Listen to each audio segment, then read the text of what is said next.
Red Grade Road.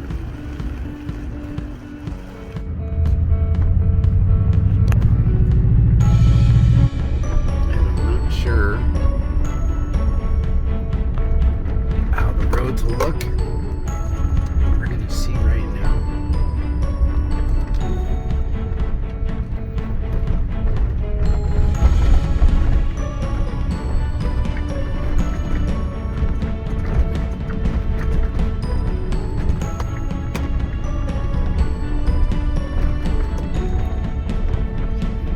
Send.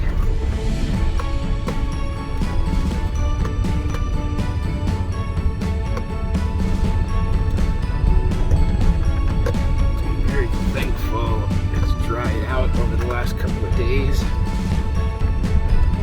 Here are the Hellsberg, I call them the Hellsberg cabins because that's the actual subdivision. It was an old dude camp years ago, and some of these little lots, you can see some of the little cabins privately owned. Here is a tricky water crossing. This is only the little water crossing, believe it or not. It's not even the deep one, and it is very deep right now. But we're able to make it. There's some more road.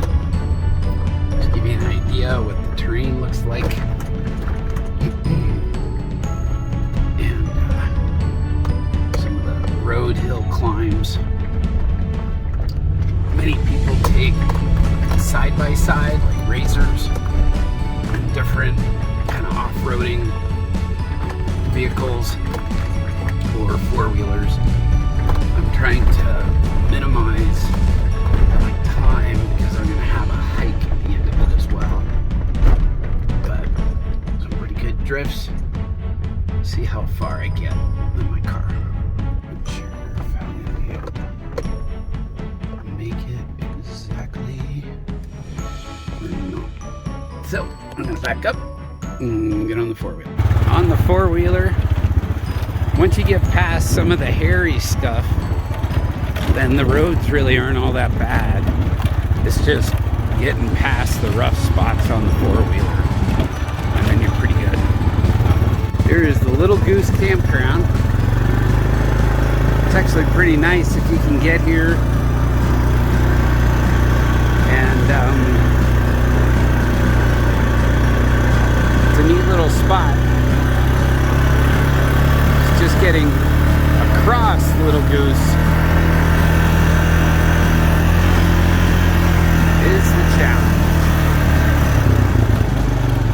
And that is the challenge.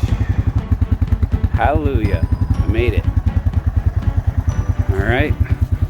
Let the adventure continue. Woohoo! Yeah!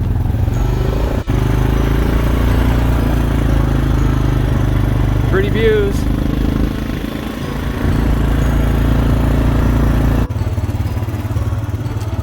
Here we are at the next creek crossing. This one looks pretty doable. Here we are at Kennywood Park, looking up at Little Goose Peak.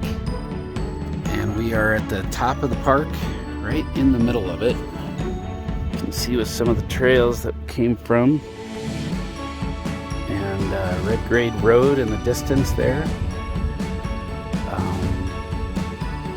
Sheridan is that direction, as well as where I've been trying to hike is up on the other side of that. So we're gonna try to go up basically to the left of Little Goose Peak and try to skirt alongside of that right up in there, if we can. All right, I was able to break through a bunch of the drifts way further down. Just a little speed and four-wheel drive. Gonna go ahead and stop here and backpack the rest of the way. There's just too many of these drifts up ahead and a little too dangerous as well. So I'm gonna stop here, see how far I can back. All right.